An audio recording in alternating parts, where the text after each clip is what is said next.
ఈ వీడియో కొంతమంది అమ్మాయిలకు మాత్రమే. నేను డిగ్రీలో ప్రతిరోజు కాలేజీకి వెళ్లేటప్పుడు ఒక అమ్మాయి నా వైపు చూస్తూ రోజు ఇలా ఇలా హాయ్ చెప్తూ ఉండేది. ఆ కళ్ళలో ఏదో తెలియని అయస్కాంతం నన్ను లాగుతూ ఉండేది. న్యూ ఇయర్ రోజు నాకు గిఫ్ట్ పంపించింది. అది చూడగానే చాలా హ్యాపీగా ఫీల్ అయ్యి దాన్ని భద్రంగా దాచుకున్నాను. అదే రోజు సాయంత్రం తన ఫ్యామిలీ మెంబర్స్ తో ఒక రెస్టారెంట్ కి డిన్నర్ కి వచ్చింది. విషయం ఏంటంటే వాళ్ళు కూర్చున్న టేబుల్ కి నేనే సప్లయర్ని.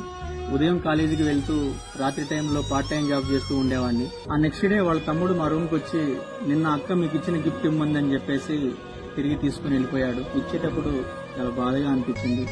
తను ఆ రోజు నేను చేస్తున్న పని చూసింది గాని నేను చదువుతున్న డిగ్రీని చూడలేకపోయింది. నన్ను చూసింది గాని నా మనసులో ఉన్న ఆశయాన్ని చూడలేకపోయింది.